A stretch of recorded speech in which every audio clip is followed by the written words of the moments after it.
Øystein Thomassen. I'm a CTO of Wattif EV. My name is Celine Troye Hopstad. I am the general manager of Wattif Norway. We are a Norwegian company, and we are located in other countries as well: Norway, Sweden, Germany, Austria, UK, and Ireland. Wattif is a one-stop shop within EV solutions. We are a CPO. We have a large pile of charge points in our portfolio, about 45,000-ish, and we're conquering the world.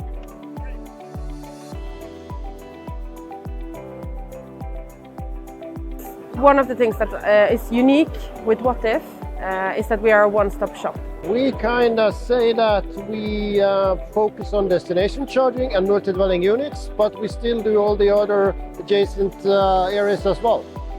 We do fleet, we do depot charging, so we're kind of a troll with many heads, so we do a lot of things because we know EV charging, the basics behind, and then we're able to go into different markets. The other one is the European presence that we have. I think that's also quite unique.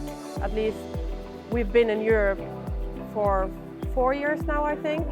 So our presence there is, I think that's also a unique selling point for many players, and also we see that we have partners that also are in the different countries where we are also available. So I think that's also one of our competitive advantages.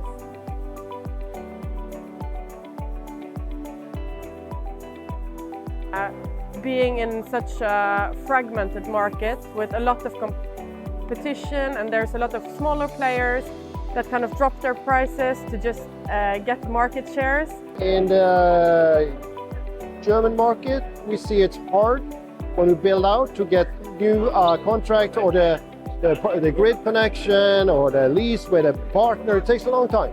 So the Nordics, it's quite fast to build out, but in the southern part of Europe, it's harder, long time to get contracts. Profitability is a big focus, at least. But I also think standardization, standardizing your procedures, what kind of systems you use, how you use the hardware, how you set up your charge points, and there's a lot of focus on doing this in a future-proof way, because we see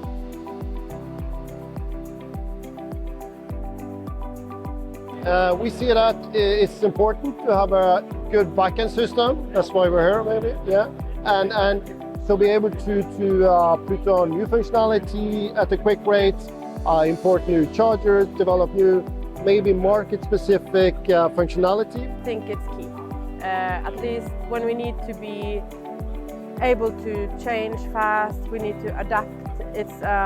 We are in a market that are changing fast. There's a lot of technologies that are moving fast forward, and it's crucial for us to have a close cooperation with the heart of our operating services, right? When it comes to the other side, it's important we have a direct contact with manufacturers, and we make sure that they kind of develop all the features in the OCPP protocol.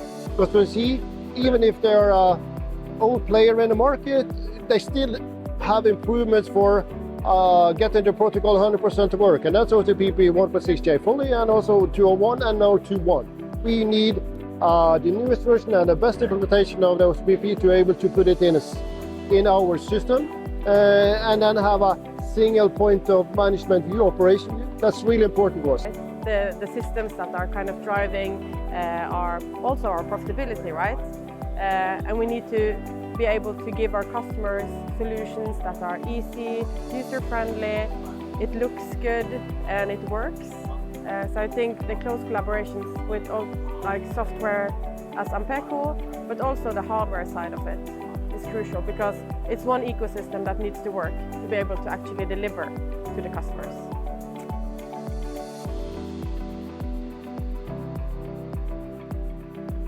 We did in 2022, early, we did a due diligence of you, AMPECO, and to figure out what is among 4 or 5 other systems, and what the boxes you ticked at that time. What we needed: one with an open API, forward-leading, willing to develop products together. That was the fundamentals why we chose AMPECO in the beginning, and we're still there. We're even closer. AMPECO provides us with all the things we need to have a good CPM system when it also comes to the operations, but also the integrations with other partners.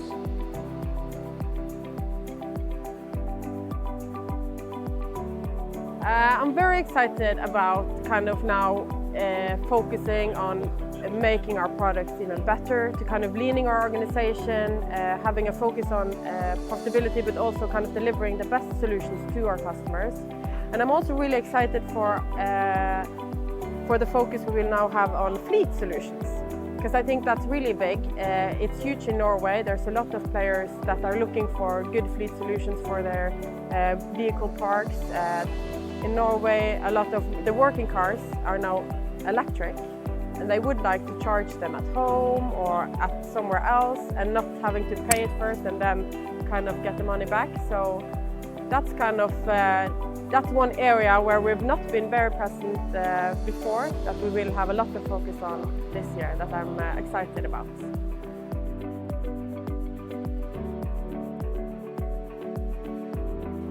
In Norway, we've seen a lot of consolidation in our markets, and now we see we're like driving towards 2 or 3 bigger players, and I think that will continue until we kind of end up with 2 or 3 players. Too many CPOs, too many hardware vendors for chargers, too many CPM systems.